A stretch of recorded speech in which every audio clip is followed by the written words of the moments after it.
Hey, you liberal fruitcakes! The order of succession. Let's talk about it!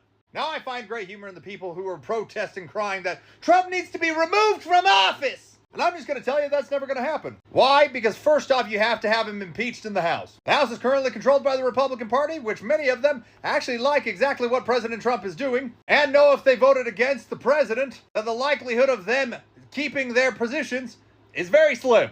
Because we, the people in the United States, have the power, which is exactly why we have the current administration we do. Because the American people gave a mandate to the Republican Party in order to be able to change the federal government. Now, in the event that the president is impeached, it goes to the Senate, which is currently controlled by the Republican Party. In order for the president to be removed, you need a 2/3 majority. Never going to happen. Because again, the Senate is controlled by the Republican Party. And I'm just going to tell you, regardless of what people on TikTok are saying, if they truly liked Trump and voted for him because of what he said he was going to do, which he is currently doing, not a single one of them regret their vote. You're going to say, yeah, they did. If they said they did, they probably didn't vote for him in the first place. Or didn't like him. Or just didn't like the other candidate more.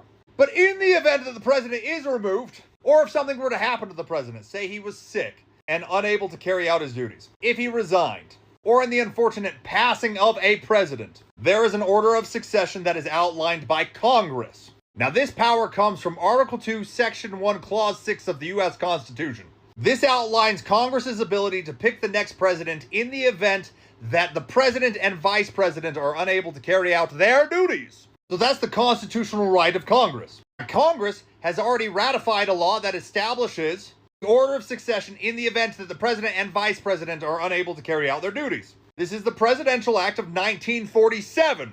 This means in the event that the president and vice president are unable to carry out their duties, you guys don't just get to pick what you want, because Congress would have to change that law that was ratified in 1947 in order to be able to do that. Which again, isn't going to happen because the House and the Senate are both controlled by the Republican Party. So here's the order of succession. We're going to go in order from vacancy of the president. So the first runner-up is the vice president. The second is the Speaker of the House. The third is the President pro tempore of the Senate. 4 and 5 are the Secretary of State and the Secretary of Treasury. 6 and 7 are the Secretary of Defense and the Attorney General. 8 and 9 are the Secretary of Interior and the Secretary of Agriculture. 10 and 11 are the Secretary of Commerce and the Secretary of Labor. 12 and 13 are the Secretary of Health and Human Services and the Secretary of Housing and Urban Development. 14 and 15, Secretary of Transportation and the Secretary of Energy. 16 and 17, the Secretary of Education and the Secretary of Veteran Affairs. And 18, the Secretary of Homeland Security. Now, like I said, the Constitution gives the right for Congress to establish who is going to be the next president in the event that the president and vice president are not able to fulfill their duties. As of 1947, Congress already passed that law that establishes that. So in order for there to be any sort of changes within that, Congress would have to change that law.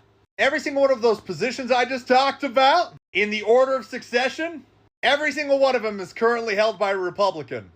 So good on you guys for going out and protesting. I mean, I don't know how you guys can do it every day because, you know, the rest of us work. But, I mean, that kind of makes sense. But I think it's important for us to, just refresh on how the Constitution operates, how our government operates. Food for thought. Have a good day!